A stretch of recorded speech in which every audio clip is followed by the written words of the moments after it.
Hello, everybody. Aiden here, and welcome into another video here on the Around the Slice YouTube channel. Today, I am so excited to be kicking off our 2026 NFL offseason content as we head into free agency and then, of course, the draft process by setting the stage for the trade market over the next coming weeks, coming months, if you will. We're going to go over I have 24 big name players that could be dealt / moved / traded in the coming weeks and months to come.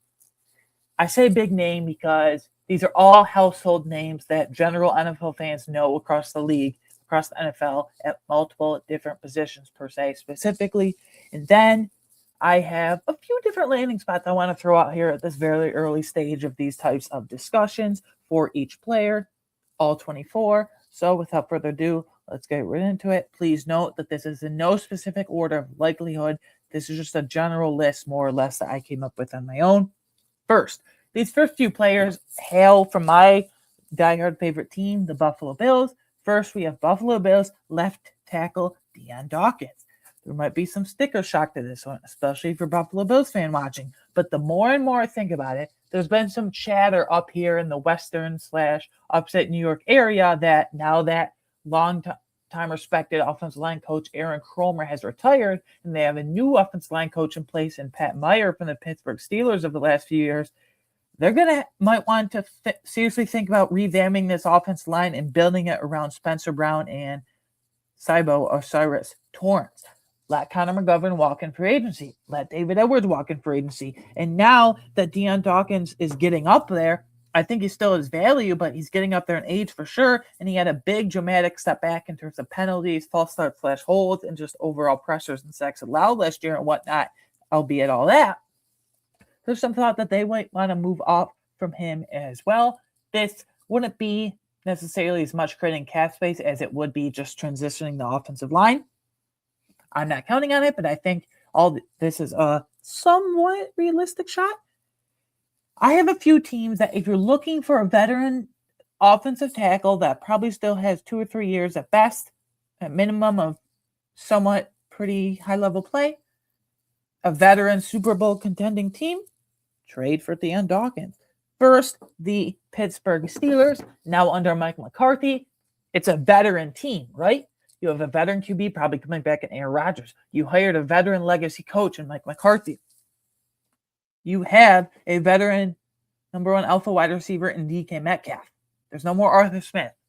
You can make big swing trades like this. This is a win-now team, whether you like it or not, from the rumblings of the Mike McCarthy hire, if you will, rather. They need an upgrade over Broderick Jones at left tackle. They tried him out at right tackle. Painfully bad. They tried him out at left tackle. He's been okay, but they're a win-now team, and Dion Dawkins would be the perfect upgrade over Broderick Jones at left tackle. Next, the Dallas Cowboys. I really like their offensive line for the most part. There's one glaring hole, which I get to. Tyler Booker and Tyler Smith as the guard spots, they're ass kickers. Cooper Beebe is a great future starting center. At right tackle, whether it's Terrence Steele or TJ Bass, that's where you'll have to upgrade most likely in free agency. But I think left tackle is the one glaring hole.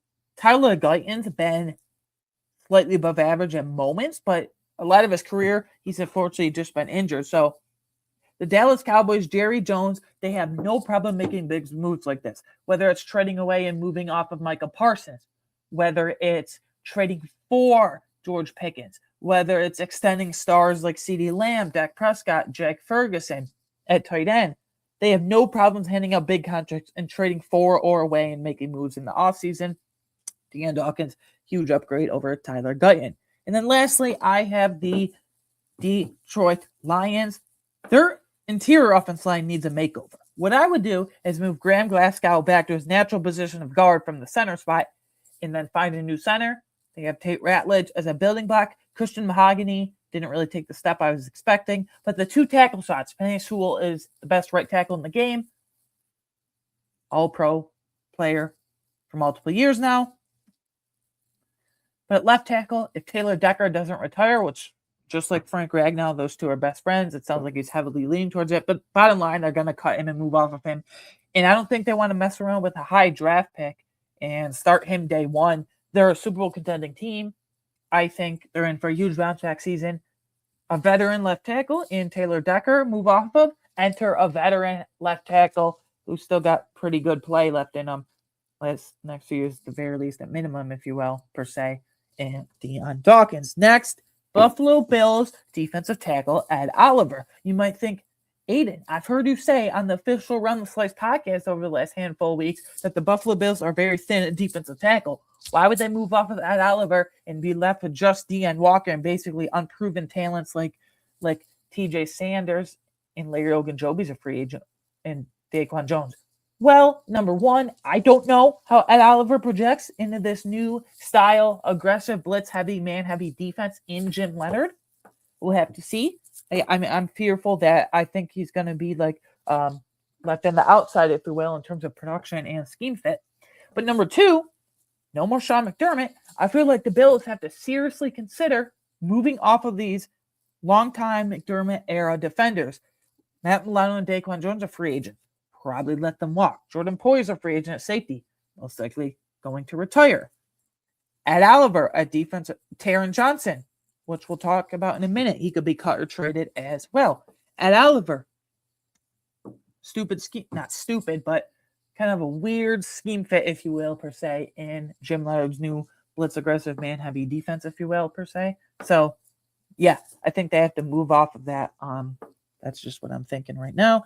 Some suitors, the Cincinnati Bengals, their defensive tackle room is deplorable. I think they need to make a big swing in free agency / trademark here with Ed Oliver and draft a first-round defensive tackle, pick 10th overall, whether that be Peter Woods, whether that be Caleb Banks going that high. Keep an eye on those two. The BJ Hill experience is probably over, if not already over. He's getting really up there in age. TJ Slayton was a complete misfire whiff of a free agent signing. So they need to get some youth in there, and they need to get actual just talent in there. Ed Oliver would be a worthwhile investment for sure. Houston Texans, I love their defense, right? They have the best corner duo in the league in Derek Stingley and Kamari Lassiter. They have arguably the best safety duo in the league with Jalen Petre, although he does play slot sometimes, and Kalen Bullock. They have easily the best pass rush duo in the league in Will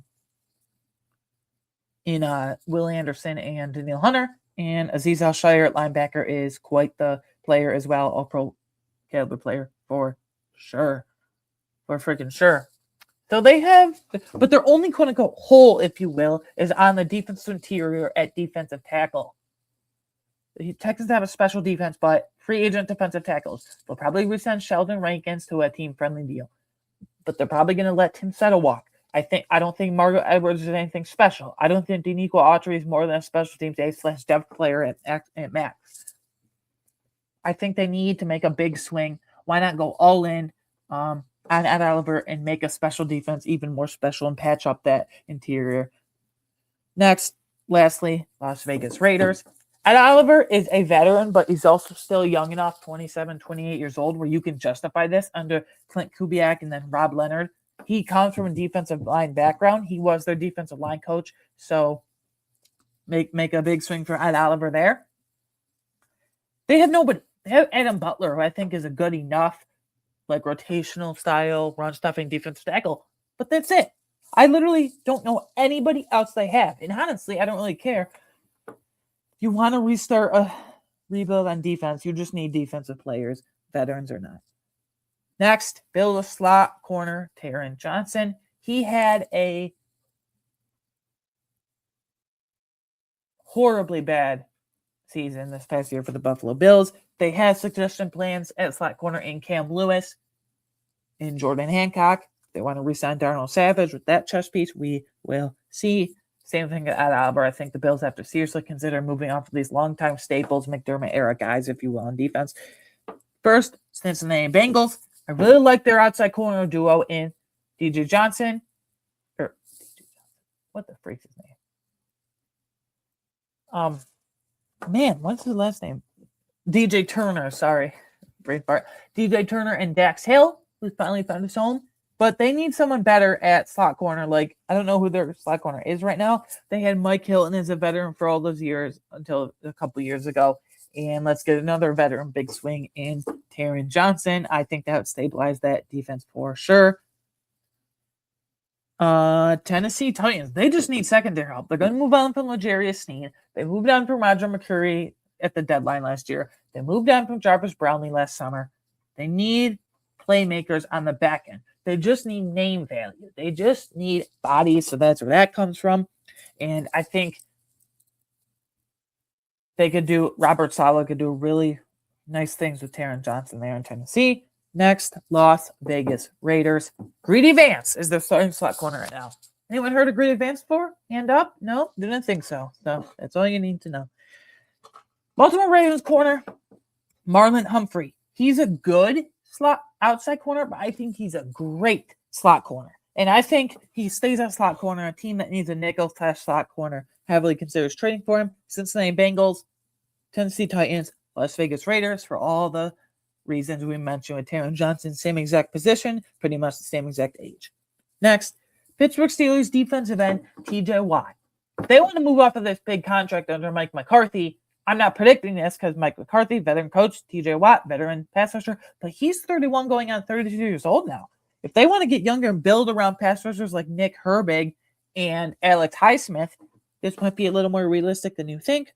First, Buffalo Bills, trade for a household pass rusher, please, Brandon Beane. Get somebody next to Greg Rousseau to relegate him to 1B/high-end number 2 pass rusher. He's not a true alpha number 1 pass rusher.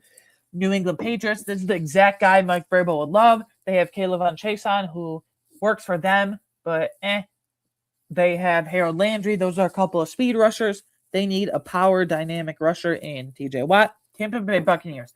They have a couple of nice depth pieces, right? Hassan Reddick backfired. Probably going to let him walk. But David Walker towards ACL, second year. Technically going to be a rookie. I really like that outlook. But Yaya Diaby is ideally a second or third pass rusher, depth type rotational guy. You need an actual dude here in TJ Watt. And yeah. Houston Texans offensive lineman Titus Howard. They've played him at right tackle, right guard, left guard. They've played him everywhere but center. I think he's best at guard, so that's how I'm going to operate. If the team needs a veteran bridge guard, enter Titus Howard. Baltimore Ravens. The one guard spot is locked up with Daniel Falele, but Andrew Voorhees is kind of dreadful. So if they get this one thing locked up, they re-sign Tyler Linderbaum at center. Ronnie Stanley, when healthy, is a very good tackle still at this age. Roger Rosengarten, and I like the trajectory of that. Daniel Falele, I mentioned. Andrew Voorhees needs to be relegated to the bench. Enter Titus Howard. The Texans might want to just strip it down if you want to rebuild the offensive line from the ground up. Next, the Kansas City Chiefs. I doubt they're going to be able to afford this via trade because they're in cap hell. But let's look from a personnel standpoint. Mike Caliendo, restricted free agent, he'll be back. He can't go, guys. He can't play.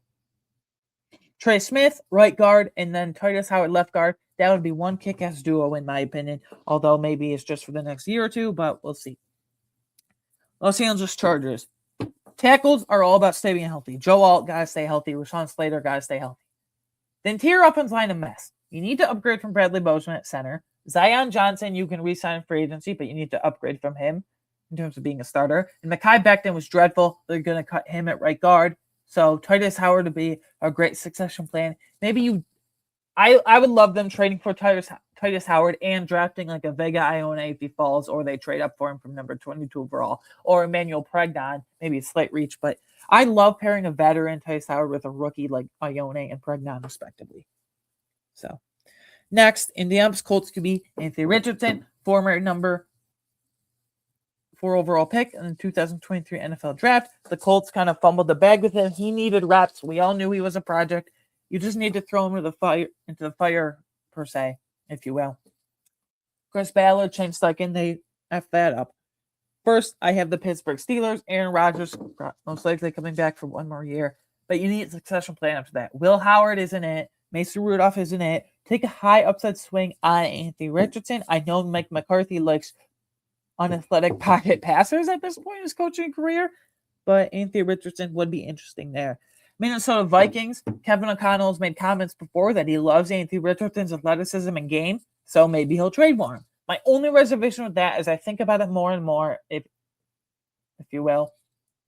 Do they want two unproven project guys in J.J. McCarthy and Anthony Richardson? I think they'd rather go after a veteran like a Kirk Cousins, like a Joe Flacco, like a Jameis Winston, some shit like that. But something to think about for sure. Los Angeles Rams. This is my favorite fit by far in this entire video out of anybody, arguably. I love this. Sit behind Stafford for a year, learn behind Stafford for a year, and then break out and start in 2027 and beyond. They need to find their backup QB. Jimmy G. Garoppolo, you don't need to resign him for agency. Stetson Bennett is like a third QB / practice squad caliber guy. He's had a couple nice preseasons with the team, but that's literally it. High upside swing. What McVay and company could do with Anthony Richardson, that would be exciting as hell. Next, this is a big one. Jacksonville Jaguars wide receiver Brian Thomas Jr. Trevor Lawrence had his by far breakout year last year under Liam Cohen, and everyone produced but BTJ, but Brian Thomas Jr. Parker Washington broke out. They traded for Jacoby Myers, and it couldn't have gone better. Brenton Strange broke out at tight end. Travis Etienne had a huge bounce-back season at running back. Travis Hunter, we'll see how the corner wide receiver distribution shakes out, but I think there's more of a 50-50 chance that they trade Brian Thomas Jr. because Liam Cohen was trying to use him as a slot receiver. I love Liam Cohen, but that was his one downfall for sure last year as a rookie head coach, if you will, first-year head coach, if you will, per se. He's an explosive outside, big body, downfield threat. You can't make him into a slot. He's not some pristine route runner. He's not some pristine gadget guy like Liam Cohen was making him out to be.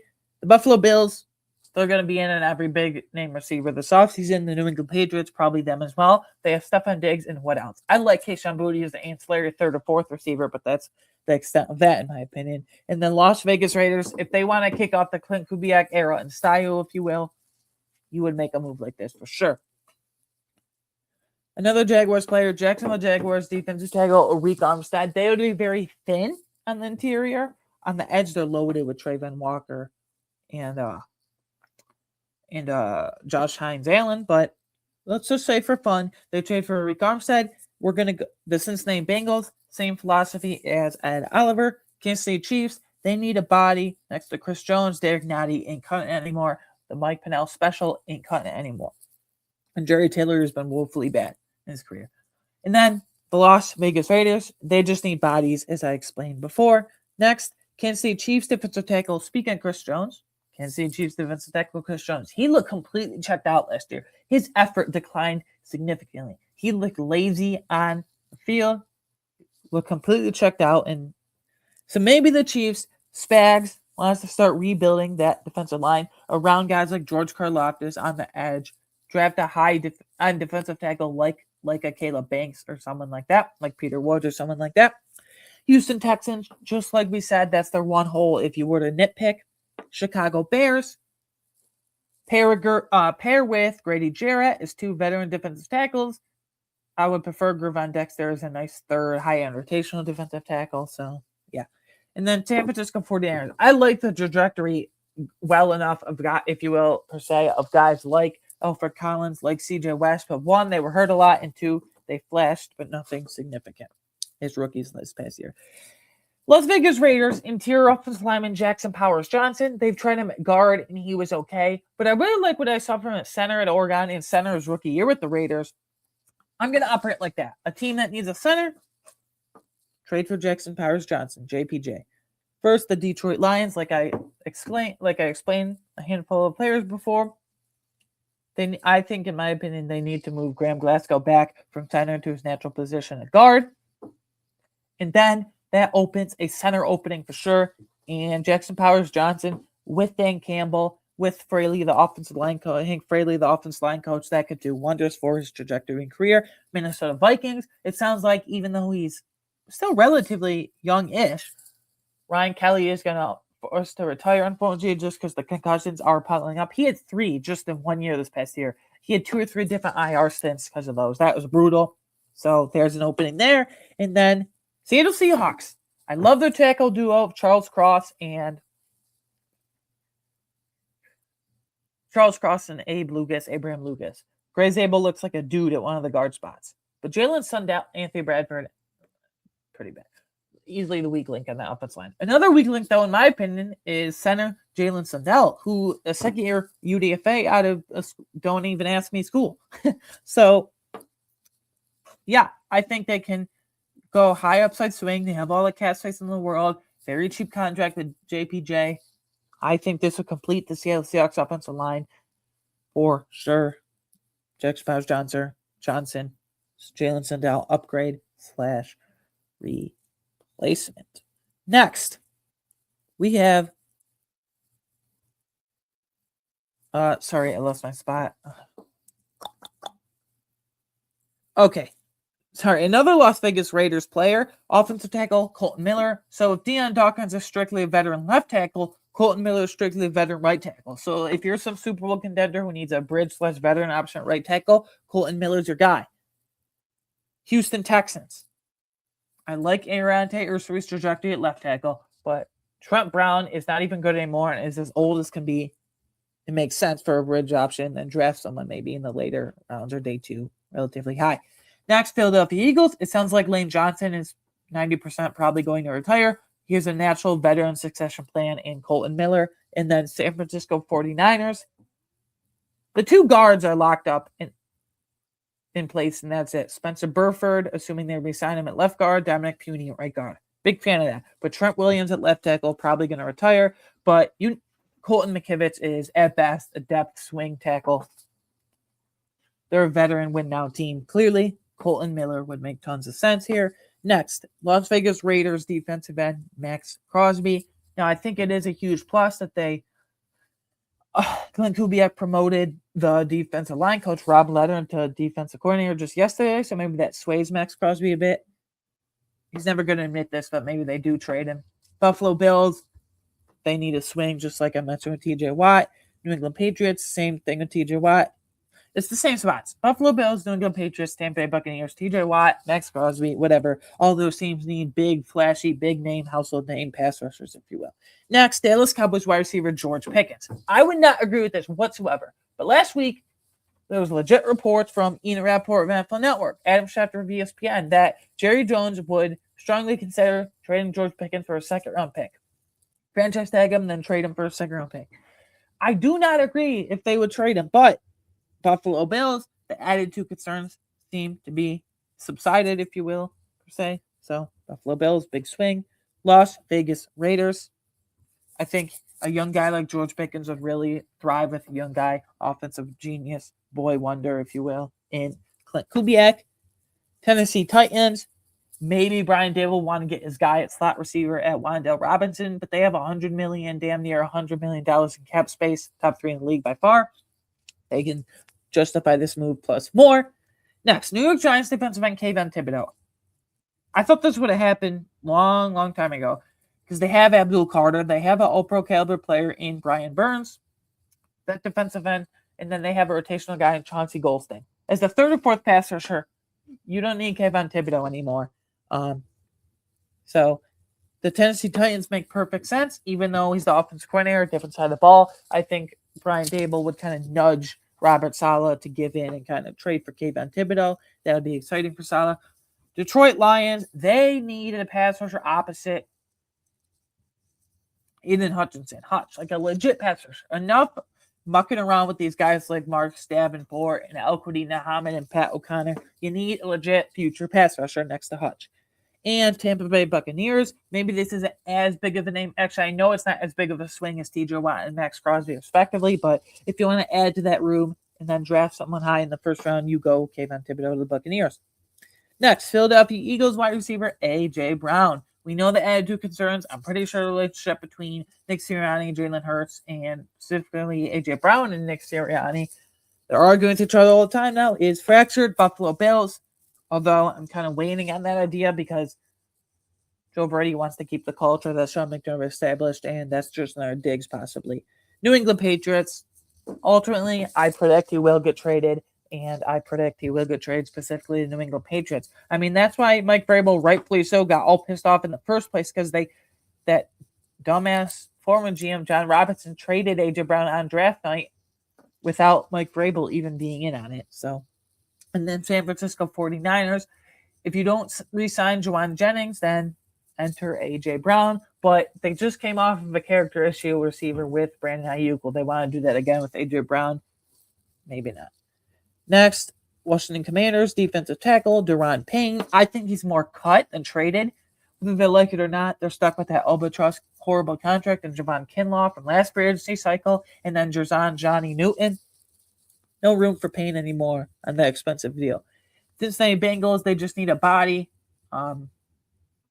Not nearly as old as BJ Hill. They need talent infusion there. Tennessee Texans, let's shore up the only hole on your defense. And Las Vegas Raiders, they just need names. Next, Chicago Bears wide receiver DJ Moore. They don't need him anymore. They have Roman Dunze. They have Luther Burden. They have Colston Love at tight end. They have pass catchers that can be legit. So, Buffalo Bills, they can use them in very creative ways in the slot, a wide, routes on the backfield, whatever, what have you. New York Jets, this would be their main slot receiver to help Garrett Wilson out. And then Las Vegas Raiders, if Clint Kubiak wants to start off with a bang, they can line them up all over the place as well to pair with a disciple of Clint Kubiak and Rashid Shaheed. Next, Detroit Lions running back David Montgomery. I'm pretty sure they're going to, particularly I think he gets cut before traded, but we'll see.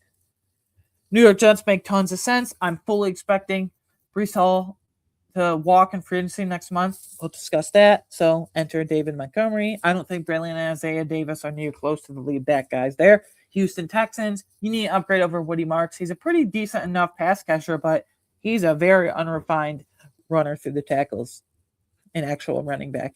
So, and then Denver Broncos, they need a power rusher to pair with RJ Harvey. RJ Harvey is really athletic and explosive, although undersized, in outside zone schemes and pitches and all that fun jazz and stuff.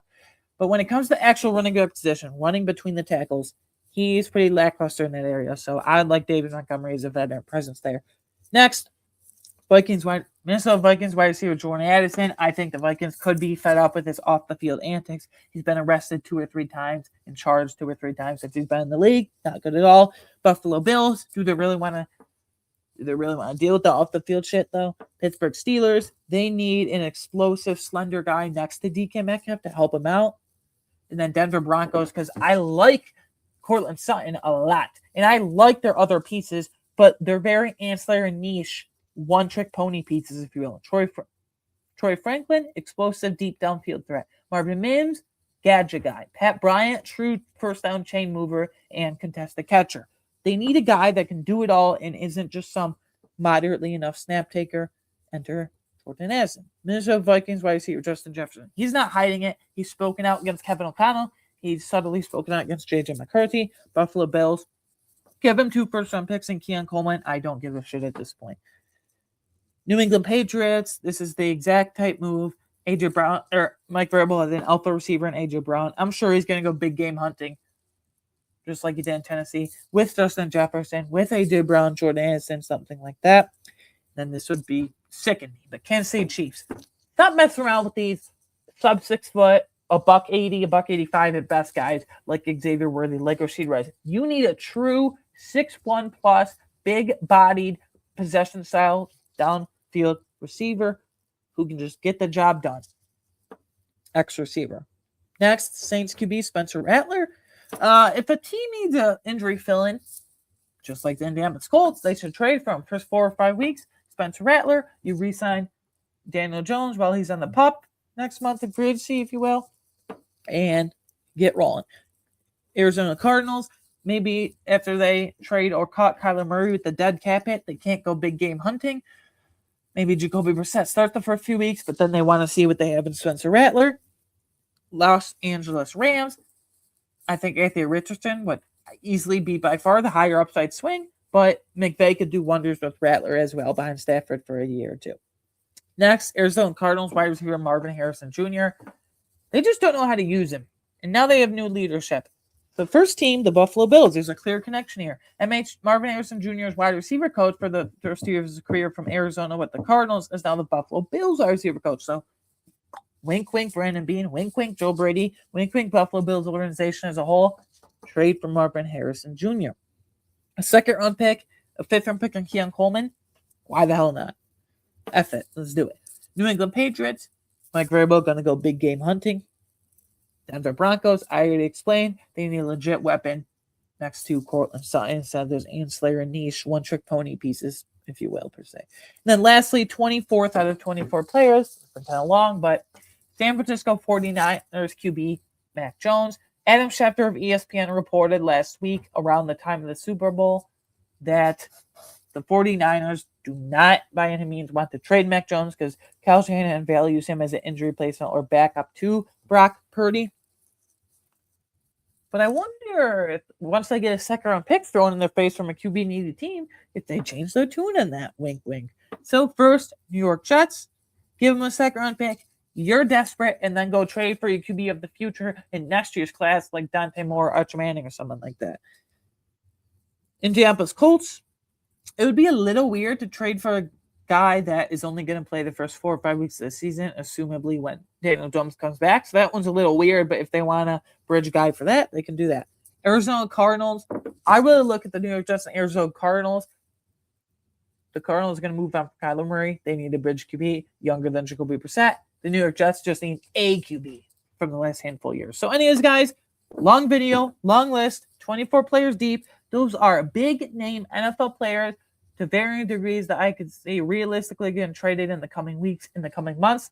Let me know down in the comments below. Do you agree with any of my names? Do you disagree with any of my names shown here today? Sorry, rather. Did I miss any? Let me know all that in the comments below. You can follow me on Twitter /X at @AWagner13 for fantasy football takes, fantasy football reactions, real football reactions from free agency, all of that. This coming week, continuing, we're going to be pumping out exciting free agency content, whether that's for next month, whether it's positional previews, potential contract values /numbers, and of course, the most exciting part, specific landing spots for all of these big name, small name, bargain bin guys to varying degrees. It's going to be a lot of fun, so make sure you like and subscribe for all of that. I will see you in the next one. Thank you for the support as always. Goodbye.